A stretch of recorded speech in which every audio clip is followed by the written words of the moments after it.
Hey, thanks for clicking on the video. Today we're taking a look at another Warlock build, with this one being the most updated version of a very classic one. One that with Edge of Fate's new systems can bake bosses and clear rooms like never before. And if you couldn't tell from the gameplay, we are talking about the most updated version of our solar grenade spamming sunbracers build. Also, I am serious about these being good boss damage. Lom and I actually used this for a strategy to win a duo flawless tournament the other week. Oh, and while I still have you, you can pair this with Sturm to literally throw out 100,000 damage at once. Now, before we begin, if you're a returning viewer, you know what's coming up. There is a dim link down below and timestamps for your convenience. The dim link lets you copy this build with no hassle, and the timestamps let you scrub through the video and find the exact information you want for easy viewing. And then if you find yourself enjoying this video, you like my builds, a subscription would be greatly appreciated. And for anyone wanting to engage with our community more, I have a Discord server linked down below that I'm trying to grow. Joining that would be a massive favor for me. Now, with my usual shoutouts aside, let's dig in.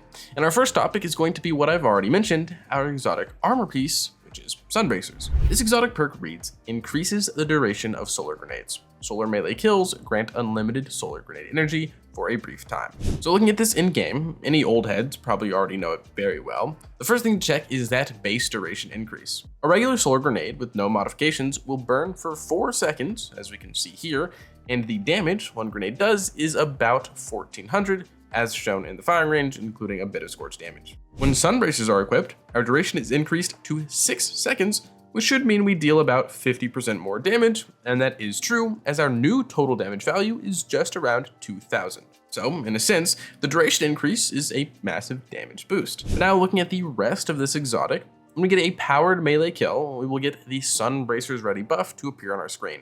And another quick note while we're here, kills from the effects of solar melees count too, so like ignitions or scorch. But now what is this sunbracers ready buff? Well, it's pretty on the nose. While this buff is active, we can trigger sunbracers by throwing a grenade. When that happens, the buff will change to sunbracers, which gives us an alleged 20,000% increase to grenade regen. Essentially what it means is as long as you're above 0 stats, you will get your grenade back as quickly as you can throw it. And then given the animation cooldown, that means we can throw up to 4 grenades back to back. Now, that doesn't necessarily mean 4 times more damage against single targets yet, as our enemies can only tick to 1 grenade at a time, but this is a great boost to add clear if you're spreading those grenades out. Now finally, moving on from our exotic armor piece, let's talk weapons. For this build, you don't actually need a specific exotic. I run Lord of Wolves because of how strong it is, barring its nerf to bosses, but the reason we use this exotic is because it gets access to Scorch. That can be done with a legendary weapon like Unnamed Memory, Aberrant Action, or even something like Year-Tide Apex. So when I mention what we need to pair with this, it doesn't need to be one specific thing, just solar and has access to Scorch. The reasoning behind this will become clear as we dive into the subclass. Moving left to right, our super of choice is either Well of Radiance or Song of Flame. In this build specifically, I'll run either, but I often find myself on Well for boss damage and Well Skating. Run whichever you prefer though. For our class ability, we run Phoenix Dive for some aspect synergy and for its shortest cooldown. It's also just health instantly, which is nice compared to a healing rift. For our melee, I find myself running Incinerator Snap for the higher damage and easy ignitions, but Celestial Fire works too. Especially with the recent nerf to red bar health, this does get kills more often than you think. And then our grenade is unsurprisingly Solar Grenade. Now though, we can move over and look at aspect number 1, which is Touch of Flame. This aspect buffs up a number of our solar grenades, but for solar grenade specifically, it makes it last longer and it causes it to spout magma blobs that deal damage. If we take a look at this in-game, combined with sunbracers, our new solar grenade will last 8 seconds, which is double base duration. And we can see the magma blobs also dealing extra damage. Those 2 effects cause our new total damage from 1 grenade to come out around 8,200, or about 4 times as much as without it. But here's where things get really special. We can now stack multiple grenades on an enemy, because while our ticks won't stack, the lava blobs will. So tossing 4 grenades on 1 target, it now deals 18,000 total damage. That's more than a golden gun with Celestial Nighthawk and equivalent to a Thunder Crash. This interaction is what allows sunbracers to actually deal really good boss damage, and is exactly what I showed you in the beginning of the video. Now though, we have another aspect, and this one was chosen with a lot of conflict for me, but ultimately I landed on Icarus Dash. This aspect is genuinely all just for the movement. I'm addicted to going fast, and this aspect lets me do that. If you don't care for movement though, you can easily swap this for Hellion and get some passive damage output from your class ability.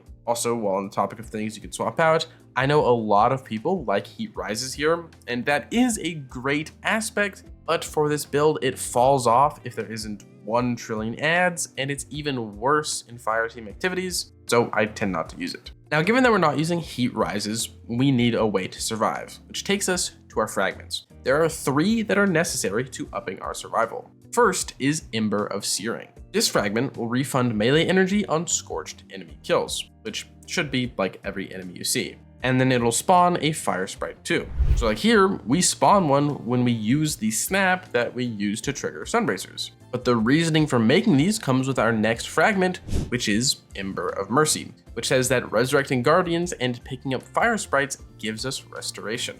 We can look at that in a second, but the final necessary fragment is Ember of Empyrean, which will extend our solar buffs when we get solar kills. So back in that example, if we pick up the sprite, then get a solar kill from any source, we get 4 seconds of restoration that we can then keep extending perpetually. This is going to be our main source of survivability in this build, and it allows us to stay very aggressive, but it also demands that. And then here's all of our fragments laid out, and the last one we run is Soulless, so that our buffs initially get applied with a bit more duration, making it a bit more lenient when we want to extend them. Now, coming out of our subclass, we have other weapon recommendations. For your kinetic slot, if you can manage double special, Mint Retrograde is always a good thing to run, or you could run Multi-Mock, which is easily my favorite kinetic primary. And for your heavy, run whatever the activity requires, or an Eager Edge Sword if you're like me. As I said earlier, I am addicted to going fast. Now, continuing forth, we have our armor stats. This is also where our build truly begins to deal a lot of damage. The main stat we want is Grenade, if you couldn't have guessed it. This will increase all numbers that our grenade produces by up to 67%. Get as close as you can to 200 without completely jeopardizing your other stats.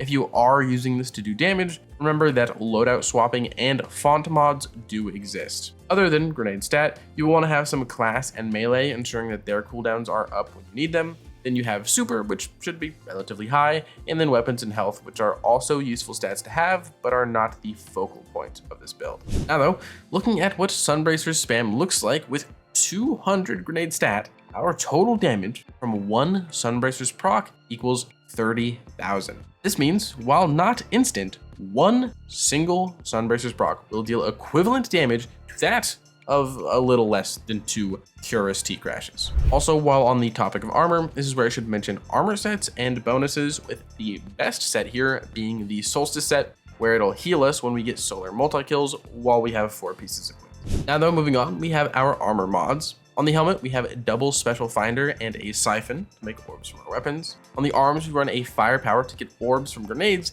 and a momentum transfer and bolstering detonation to get melee and class ability energy from grenade damage. On the chest, a solar ammo generation and resists, and then the legs is an invigoration to get melee energy on orb pickup, a recuperation for a bit more health on orb pickup, and then a solar scavenger, so our Lord of Wolves or whatever solar weapon has a better ammo economy. And then for our class item, we run Special Finisher for ammo on demand, Powerful Attraction to pick up orbs when we Phoenix Dive, and a Proximity Ward to become invincible when doing finishers. Next up, we finally have the Artifact. The first one that comes up is Fever and Chill. This perk will allow our solar weapons to make us radiant. Then after that, we have a Radiant Shrapnel. This perk synergizes with Radiant and increases our ad clear by releasing tracking projectiles whenever we do damage while radiant or against scorched targets. And then lastly is Shield Crush. This perk does a whole lot with melee and grenade, but for this build, we are just focused on the increased grenade damage while radiant. This is a 25% damage increase, and if we factor that into the big calculation we've been running across the video, 1 Sunbracers proc will now deal a total of 36,800 damage. That is a lot from just pressing your grenade 4 times. Now though, to end this off, we have the gameplay loop. Again, we're looking for a fire sprite and to chuck grenades. Luckily, we can accomplish both at the same time by running into an enemy and snapping them to death. This will spawn a fire sprite and give us Sunbracers ready. From this point, we can chuck our grenades, and while doing so, pick up our fire spray. When picked up, we get restoration for 3 seconds and need something to die to solar damage within that timer. If timed well, your grenades will handle that, or you can just gun something down with your solar weapon to ensure it. Once you've completed this first action, you can kind of just go crazy with sunbracers and your solar weapons. Anything that dies should be scorched, which will be refunding melee energy. This should equal to us always having a melee ready to go to reproc sunbracers. So it should look like melee, 4 grenades, melee, 4 more grenades. And anytime in between, if you see a fire sprite, pick it up and use your class ability when you need to. If you run Hellion, then make sure you're popping that just so you have better outgoing damage. And eventually you'll run into a boss or some reason to pop your super and use it. On Well of Radiance, I tend to kind of just keep this till the end of the activity, but you can really spam it. The grenade damage actually gets you your super really fast. The only thing to really mention is that if your loop ever does drop, you're dry on all of your abilities, then Lord of Wolves or whatever weapon you have that scorches is going to jumpstart your melee by getting scorched kills. And I think that's the build. Remember, there is a dim link down below for your convenience. And thank you so much for getting this far into the video. If you want to support me and support the channel, a like, a comment, a subscription goes a very long way. Again, joining the Discord would mean an absolute ton to me. I would love to say hi to more of you guys. If you want to support me and support the channel, but you can't think of a comment down below, balls, because we throw a lot of them. I'm sorry guys, this comment thing, I'm kind of losing it. Anyways, as usual, I hope you are having a great day and I hope to see you around.